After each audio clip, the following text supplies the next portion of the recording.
U-Bike 挑戰淡水巴黎一日遊，這次還要穿越全台關注的淡江大橋。Emily 今天實測給你看，如果只有一天玩淡水，那這條最夯的路線一定要看到最後。早上搭捷運到淡水，一路騎到巴黎，從紅毛城古蹟、一滴水紀念館、滬尾炮台，到最近超熱門的淡江大橋，再一路衝到13行博物館，用一天的時間跑一條橫跨淡水河的爆紅路線，最後在巴黎河岸用最浪漫的夜景收尾。我是 Emily， 如果你喜歡這種不開車的一日挑戰，記得訂閱、按讚、分享。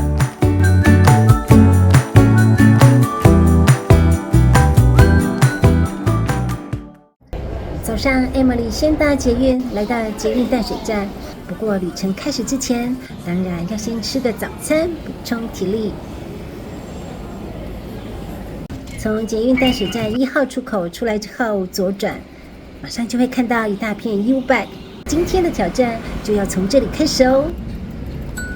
我們先沿着淡水河邊的金色水岸慢慢騎，這段呢真的是超舒服的，而且從5月16到7月12，這裡還有12米高的巨大青陽號展出哦，孩子迷你們一定要來拍喲。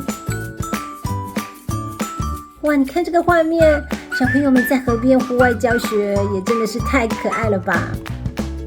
我們現在來到了水岸餐廳，來這邊的話，你一定要拍前面這個馬偕牧師上岸處的銅像，因為呢，它超有淡水代表性的哦。今天 Emily 要實測騎 U-Bike 一路從淡水，然後玩到巴黎。大熱天，我到底會不會累爆呢？我也不知道。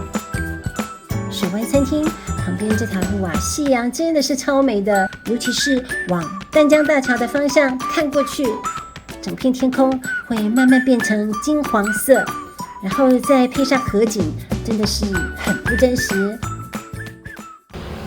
這裡是淡水第一漁港滬尾漁港。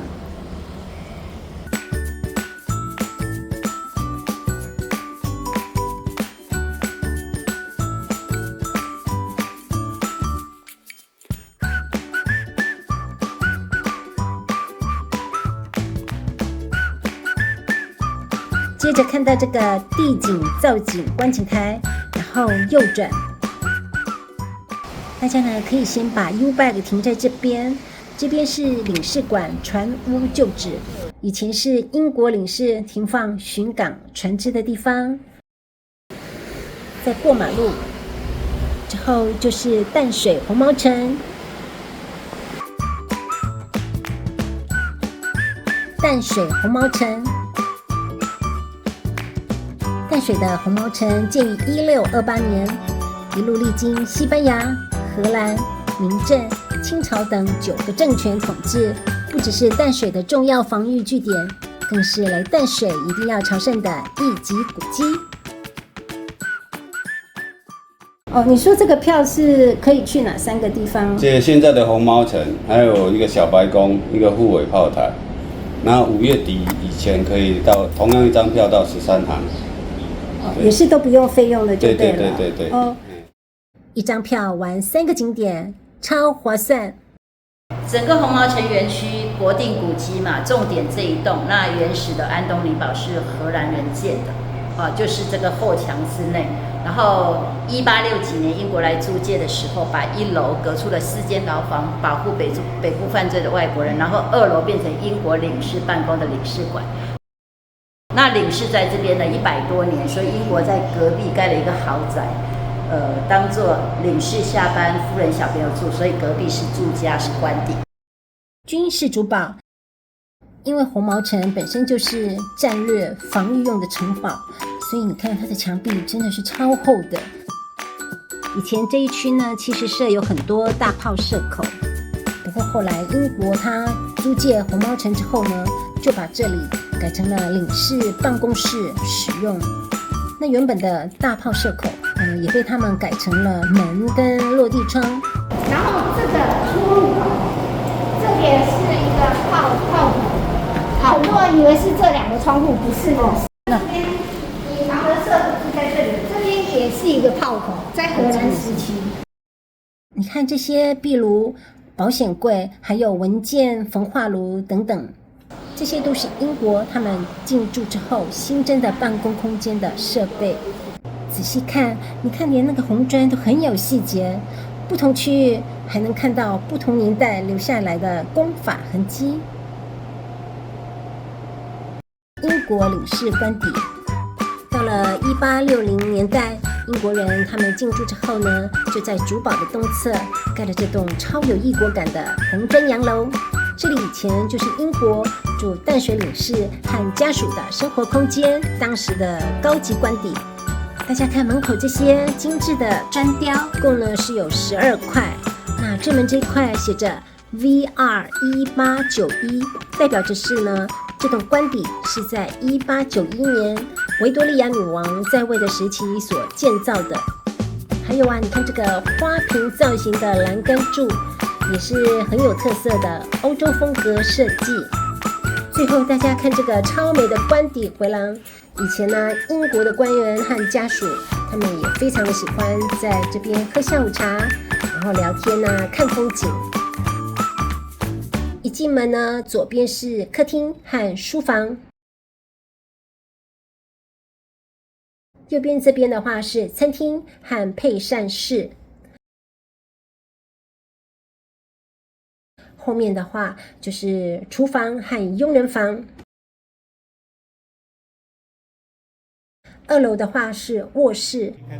這一棟建築裡面，你要看它的等級的高低，你看它這一棟餐廳有地磚，客廳有地磚，門廳有地磚，但是到了後面的廚房的，看那個地就不是地磚了。Emily 最想介紹的是這個超酷的僕役呼叫鈴總機。永遠的呼叫鈴呢，這個盒子的上方有一個鈴，在其他的房間或者其他的空間牆壁上有按鈕，按鈕按下去的時候，那個鈴會響。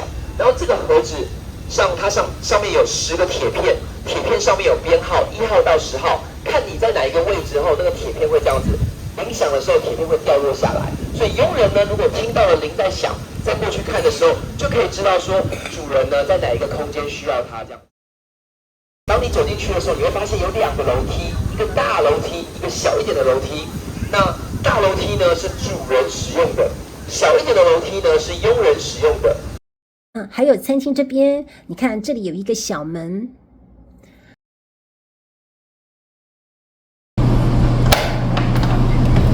他送東西，他就从這邊送來。比如說在底下廚房烤好，把餐點做好了，對不對？他送到主桌，他是從這邊送上來。這一間就是他僕役活動的空間，他不會跨到手機的。當然了，唯一從空間的配置到地板的設計，都能夠看得出當時他們階級制度是相當分明的。哦，對了，後面這邊的話還有2座清朝時期的古炮，以及以前的草地網球場遺址。Emily 覺得以前來紅毛城真的都太隨便逛了，這次才發現裡面藏了好多故事。午餐時間，大家看一下，在紅毛城大門這個方向，這裡有一間超美的河景餐廳。Emily 今天要帶大家來吃午餐。2位。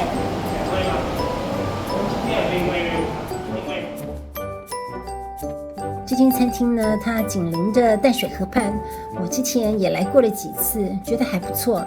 尤其是靠窗這邊這個走廊，外面這邊直接就是淡水河景。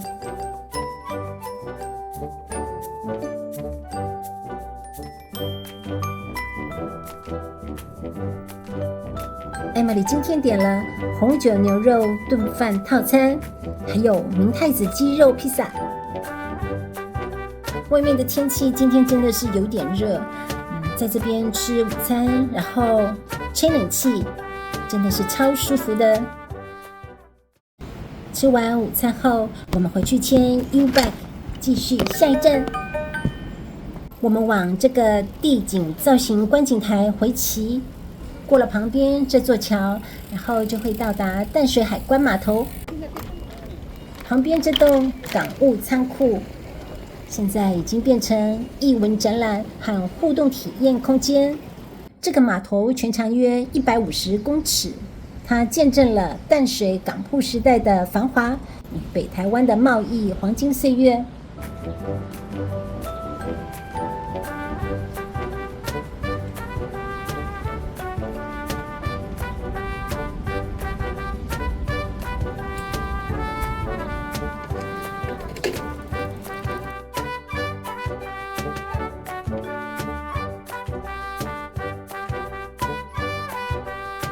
接着，我們往大馬路方向騎，銜接油車口木棧道。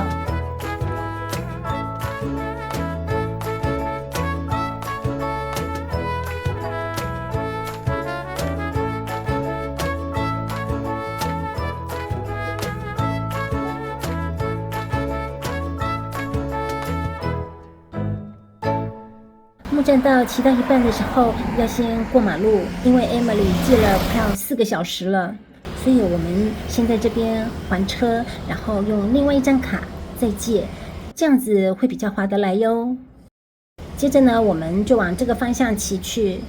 Emily 要帶大家去一滴水紀念館。哦，這個真的好陡哦，我沒有辦法騎上去，還不到2點，我的腿就軟了。我覺得我應該是用牽的，還可能比較快一點。不知道大家來的話有沒有辦法騎上來呀？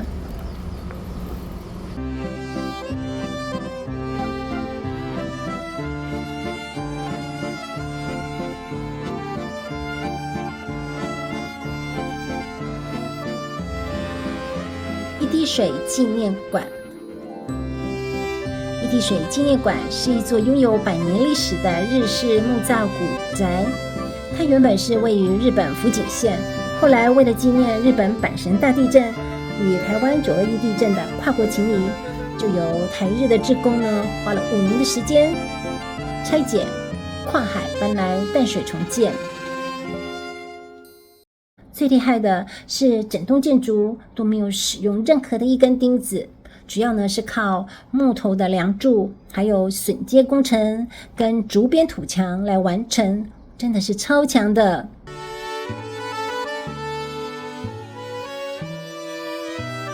而一滴水這個名字象徵着即使力量小如一滴水，但是只要大家一起努力，也能夠完成這項超艱難的跨國重建工程。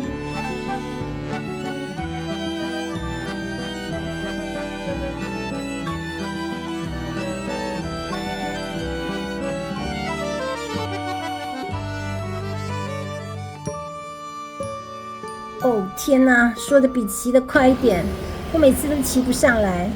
我想啊，我大概還是只能用牽的。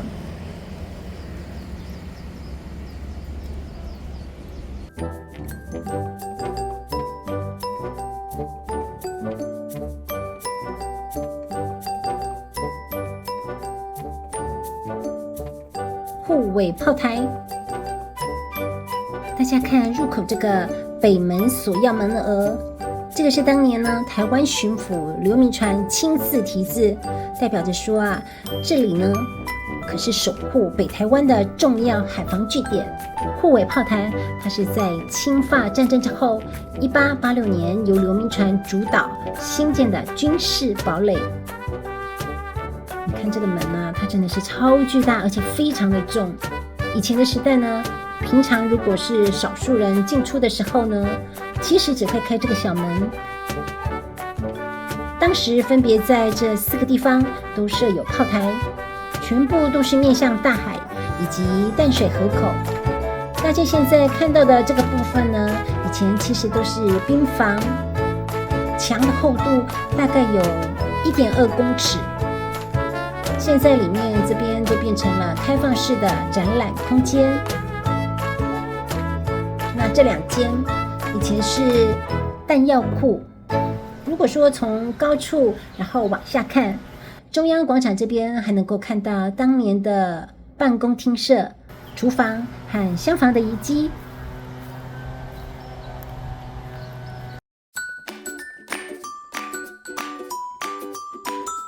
下坡離開滬尾炮台之後，大家要記得哦，回到淡水河邊之後呢，過馬路，然後就往右邊騎，沿着河岸一路前進。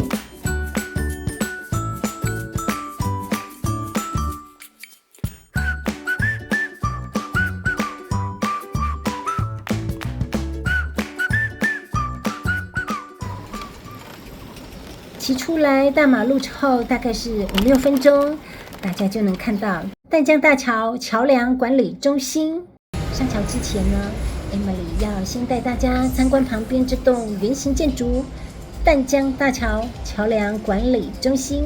這裡的任務呢，就是橋梁監控、養護與緊急應變。旁邊這邊有 U-Bike 站，大家可以先還車，然後再進去參觀。裡面有淡江大橋工程美學特展，介紹了大橋的建造軌跡和展覽。每層樓呢還有印章台，可以一路蓋章，拼出完整的淡江大橋細照。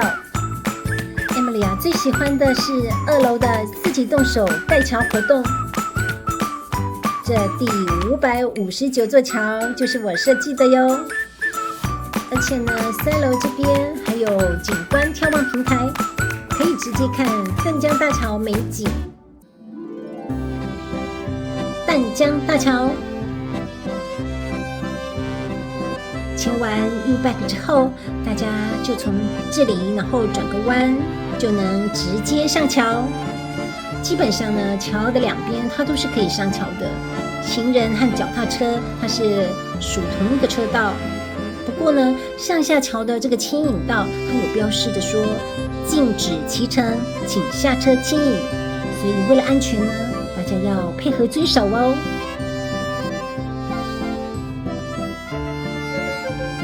旁邊的摩托車道，感覺是那種不可以超車的那種寬度，護欄嘛是蠻堅固的，對旁邊走路的行人來說，相對的呢是有保障。這座淡江大橋目前可是全世界最大跨距的單塔不對稱斜張橋，同時呢，也是台灣第一座公路與軌道共構的景觀橋。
警隊在假日機會上淡江大橋哦。來到了下橋的引道，它是以環狀引道的方式下橋，左右兩側的上下橋動線都集中在這個地方。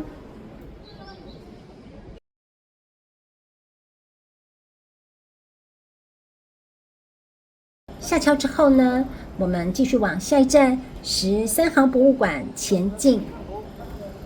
大家知道嗎？1955年有一架空軍飛機，它飛過巴黎上空的時候呢，機上的羅盤突然出現了磁力異常，後來才因此意外發現了13航遺址。那為了保護這座國家2級古蹟，後來就興建了台灣第一座考古博物館，也就是現在的13航博物館。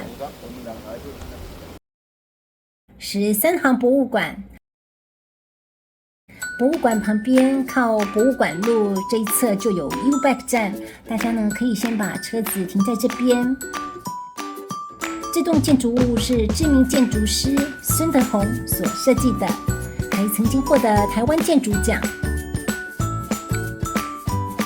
大家看入口這座考古八角塔，它是不是超特別的呢？今天呢，Emily 也要來體驗一日考古，看看能挖到什麼喲。這個活動啊，小朋友應該很愛吧。館內呢有很多13行文化、圓山文化的展覽，還能看到鎮館之寶人面陶罐，而13行文化更是目前台灣唯一確定擁有煉鐵技術的史前文化。最後呢，大家一定要上4樓看看，這裡有時光空橋、浮空階梯，還有超熱門打卡點一線天秘境。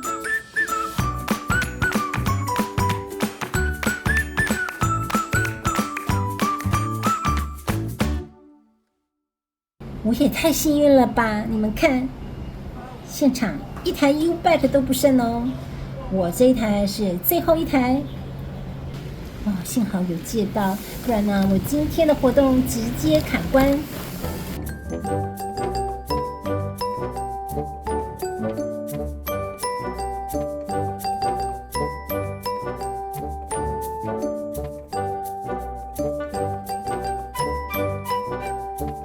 这個景觀台視野不錯耶 ，Emily 也要下車看一下。從這邊往淡江大橋和淡水的方向看過去，景色真的很漂亮。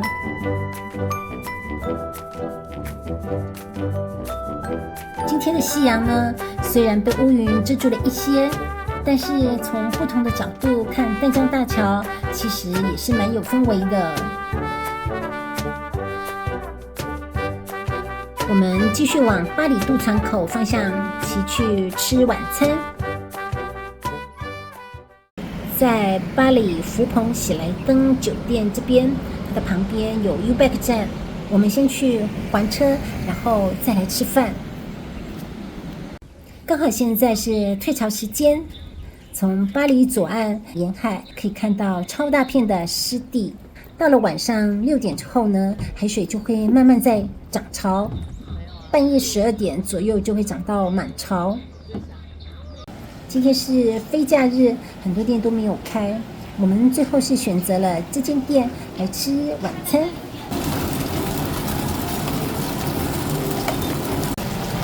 這個蚵仔看起來好像不錯耶。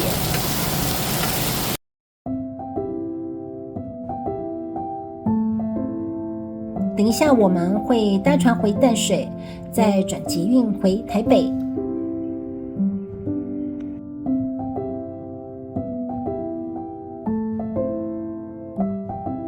這次 Emily 實際挑戰，一路從淡水騎 U-Bike 穿越淡江大橋，前往八里。原本以為這趟旅程會很累，結果完全被沿路的風景療癒了。